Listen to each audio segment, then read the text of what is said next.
This is the User Adoption Podcast with your host, Henrik Dagier. Who are you and what do you do? My name is Kia Puhm, and I am the founder and CEO of Desired Path, a CX solution that helps companies be customer-centric to achieve smarter, faster revenue growth. By background, I'm a computer engineer by education and have spent 24 years in the software industry. And I have built and led pretty much every post-sales function in order to ensure that companies were successfully adopting the technology that they bought and making sure how I could do that in a way that was most efficient and effective for the companies. And now I advise companies on how to align their interests with those of their customers to create a triple win, a win for their customers, for themselves, and their employees. Kia, how are you involved with user adoption?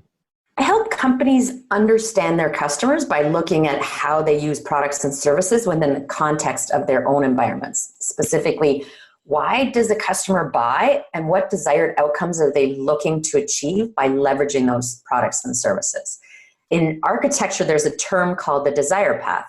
And a desire path is human or animal footfall traffic. So if you notice in a sidewalk that's going around the corner, but you see a path that's diagonally cutting across as a shortcut, that would be a desired path. And what's interesting about desire paths are that they are usually the easiest, fastest, or most enjoyable routes to take. And architects and land planners are starting to use this concept to inform their design. There are some university campuses in the States and some parks in Scandinavia where the land planners waited to see where people walk before they paved the sidewalks. And so I take this human-centric design approach and I apply it to business by helping companies understand what their customers' desire path is with respect to user adoption.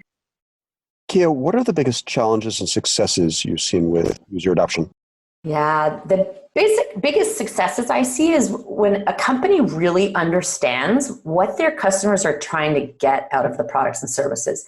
Too often we think about the features and functionalities or the offering of our products and services, and we focus on those and make sure that users are adopting those as fully as they can. But what I think we really need to take a look at is how are they trying to leverage those products and services to reach their own outcomes? And when you understand that and truly what they're trying to do with it, it gives a bigger context to user adoption. And then that allows a company to figure out an intelligent framework that allows them to consequently design operations, meaning they can align their teams to map, execute, and measure a playbook across this total customer funnel. And beautiful things happen when you have this alignment of interest, when you know the context of why your customers are using products and services, and then helping them adopt it in a way that's natural and seamless for them across their desire path. And the challenges that I've seen with user adoption is when vendors are not thinking from the customer's perspective. So they completely lack the context in which to most effectively help customers. And we experience this as consumers all the time with various different companies that maybe haven't completely figured out customer experience.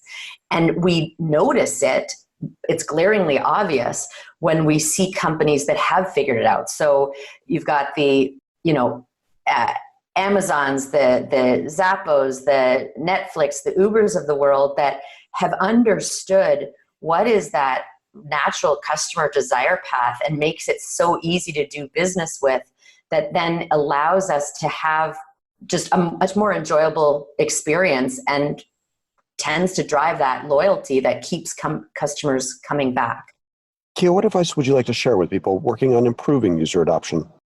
Creating an intelligent framework that aligns your organization. So the people, the process, and technology around the customer and that desire path to achieve the most effective user adoption. So what I mean specifically about this as it relates to organizational design is I like to start with journey mapping, really understanding what that desire path looks like. And if you start to then understand it from the customer's perspective and how it relates within their environment, your products and services, then start to take a look at, okay, what are all the activities that are required along that journey and all those interactions that are required to move the customer effectively through that.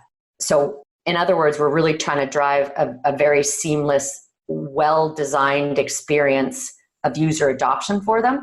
And then if we know all those activities, we can then take a look at what are the skill sets required to internally at your organization to deliver those activities. Then we can start to get clear about the roles that are best suited at which stage of the journey to support that customer. We can start figuring out where all the handoffs so that there's not these disconnects that the customer experiences when they're moving from different roles and people throughout their life cycle.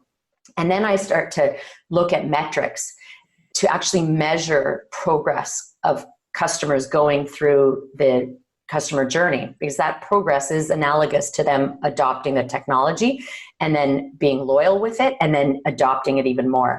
And when you've got these metrics and you've got this whole customer-centric model, this intelligent framework that you've built upon that's centered around the customer, you actually can start have metrics that allow you to see proactively whether customers are going to run into challenges before they even know that they have any challenges.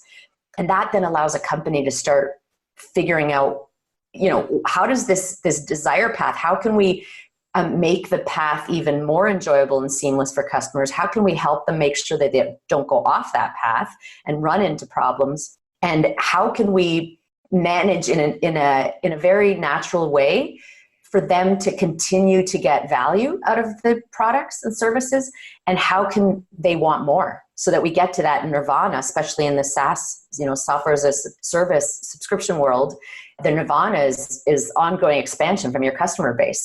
Create an intelligent framework that centers and aligns your organization around your customer and what their desire path is.